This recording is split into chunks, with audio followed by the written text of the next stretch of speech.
Hello, puppies and kittens. Some time ago, round about the whole COVID thing, I had somebody that contacted me saying that he was then an unbeliever, living in amongst a bunch of religious fundamentalists, I guess it was.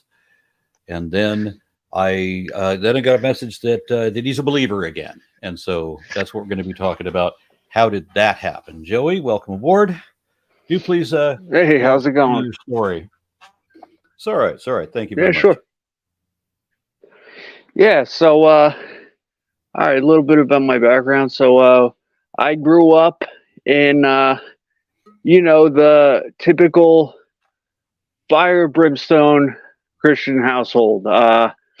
We went to church every Sunday. It was you sinned, you went to hell, and it was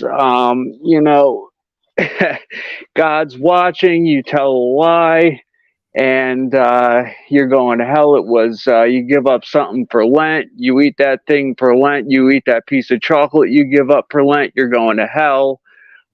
Everything was you're going to hell. And I lived in fear.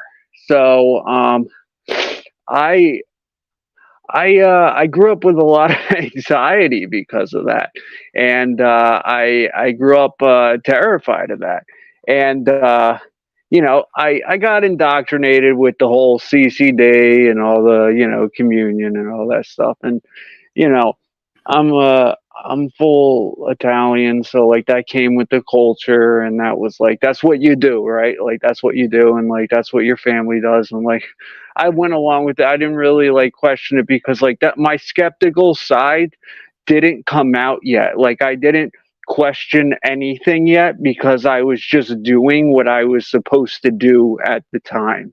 Um, when I started to go along in life, I started to pump the brakes on my BS alarm started to go off, right? So I started to look at things like simplicity, like, okay, walking out of church, like stepping on an ant and being like, well, does that ant go to heaven?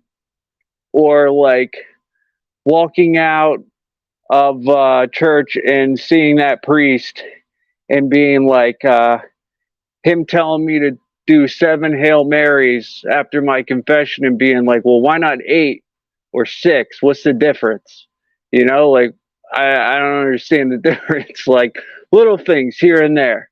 And like how did he fall upon 7? Like what was the magic number there? What was the equation he used there?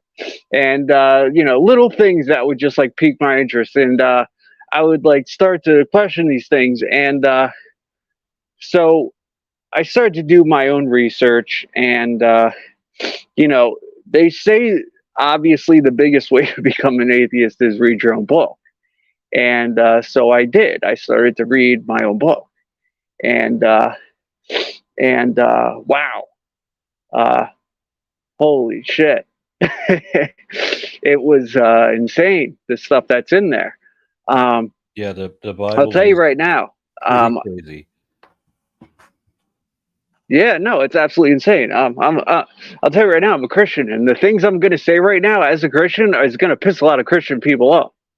Um, it it's I'll get to that, but there's a point you come across where I drifted. I think I transitioned into um, agnosticism because I went into that phase of all right. Well, no one really knows because I think I gave myself that fair. Um, well, I'm not going to dismiss atheism, like because I love how people say atheism is its own religion. That's craziness. Like it's just dismissal of theism. Like it's just not theism. Like it's atheism. Like it's craziness, but people will get hung up on that. It's bizarre, but I drifted into agnosticism, and I put my hands up in the air, said, I don't know. At this point, I don't know.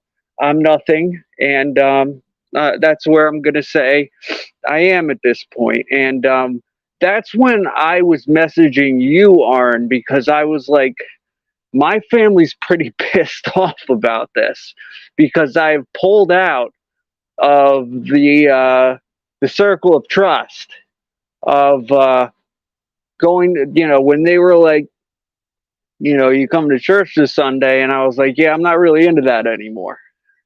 And they were like, what? And yeah, I just told them, like, I laid it out for them. I said, I just started with the Old Testament. I said, listen, the earth's not flat. There's no firmament. Noah's Ark didn't happen. There's no talking snakes. I just gave them a little bit of rundown, and their jaws hit the floor, and they said, you're not our son. And that's kind of how it went. And I I felt comfortable admitting that I felt comfortable being in a position where, like, I knew truth, like I knew it was okay to be in like a truthful state, because like I hear you say it all the time. I think you should make sure it's saying the truth is what the facts are.